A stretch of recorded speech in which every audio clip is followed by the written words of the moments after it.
গতকাল মাদার্স ডেতে শোভা প্রতীকের খুব মন খারাপ ছিল, একে তো ওরা আমাদের সাথে নাই, আর চাচ্ছিল আমাদের জন্য কিছু করতে।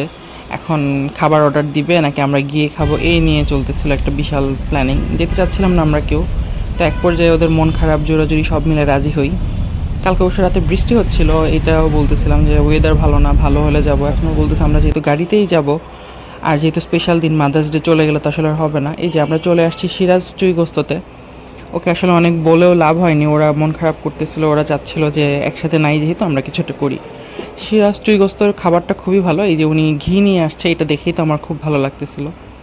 আমাদের সবারই ঘি খুব পছন্দ, বিশেষ করে দোয়ার তো খুব পছন্দ। তো ঘিটা এভাবে ছড়িয়ে দেওয়াটা দেখতে আমার খুব ভালো লাগতেছিল। আমরা এখানে হচ্ছে বিফ চুই ঝাল অর্ডার দিয়েছিলাম, 2টা চাটনি, আর এই যে ওখানে ওনারা বলে ছাক্কার গরুর ডাল, এটা আলু ভর্তা। ঘি দিয়ে আলু ভর্তা অবশ্য খেতে অনেক টেস্টি। আর এই তো এখানে উনি হচ্ছে ওই বিফ চুই ঝাল যেটা চুই ঘোস্ত এটা নিয়ে এসেছে, আর দোয়া হচ্ছে শশা যাচ্ছিল, সে শশা খাবে। ওকেও আমরা একটা ছোট প্লেটে অল্প একটু ভাত ঘি দিয়ে দিয়েছি, যদিও সে ওরকম খাবে না, তারপরও যেটুকু খাই আর কি। আর এখানে আমরা দোয়ার জন্য একটা সফট মাংস খুঁজতেছিলাম, একটু চর্বি বা নরম একটা মাংস যেন ও খেতে পারে। যদিও ও খুব একটা খায়নি, মাংসটা অনেক বেশি ঝাল ছিল, আমিও জোর করে খাওয়াইনি, সে অল্প একটু ভাত খেয়েছিল নিজের হাতে। একটা প্লেন ডালও অর্ডার দিয়েছিলাম। আর এখানে আমরা দোয়াসহ 5 জন, সাদমান যেতে পারিনি, ওর একটু কাজ ছিল। আমরা অবশ্য ওর জন্য খাবারটা পার্সেল করে নিয়ে এসেছিলাম।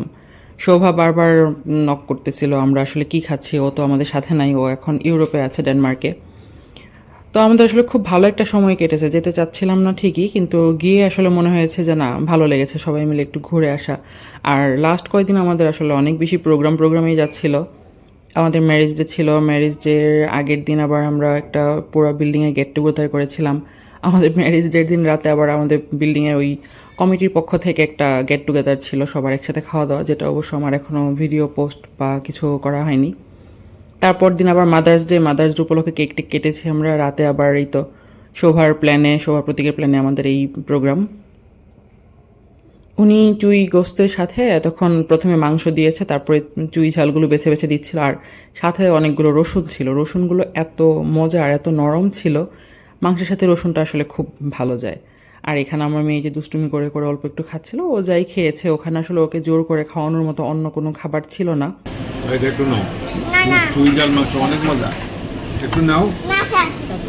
না, আছে আছে, তুমি আমারটা খাও, নাও এখন তুমি আমারটা খাও। হ্যাঁ তুমি খাও তো দেখি তোমারটা খাও। আর আব্বু এখানে দোয়াকে চাচ্ছিল কিছু একটা খাওয়াতে, মনে হয় নরম একটা মাংস। সে নিজে তো খায়নি, বরং আব্বুকে উল্টা খাইয়ে দিয়েছে যে নাও ভাই তুমি খাও। এই আর বোরহানি ছিল সাথে। খাওয়া শেষ, আমরা চাটনি নিয়েছিলাম, আমার মেয়ের চাটনি খুব পছন্দ হয়েছে, সে নিজে একদম চামচ দিয়ে নিয়ে সুন্দর করে বসে বসে চাটনি খাচ্ছিল। আর ভাত তো খুব বেশি খাইনি, অল্প খেয়েছে, অল্প অল্প ফেলেছে। আমি এখানে হচ্ছে অনেক দিন যাবতই ভাবছিলাম আব্বু আম্মুকে নিয়ে যাব, যাওয়া হচ্ছিল না। আর আব্বু দেখা যায় মেনলি বাহিরে কাচ্চি, ফ্রাইড রাইস, এগুলো হচ্ছে ও ওই খাবারগুলোর চেয়ে এই সাদা ভাতটা বেশি প্রেফার করে, যে কারণে হচ্ছে শোভা বলাতে আমাদের এভাবেই প্ল্যান করা।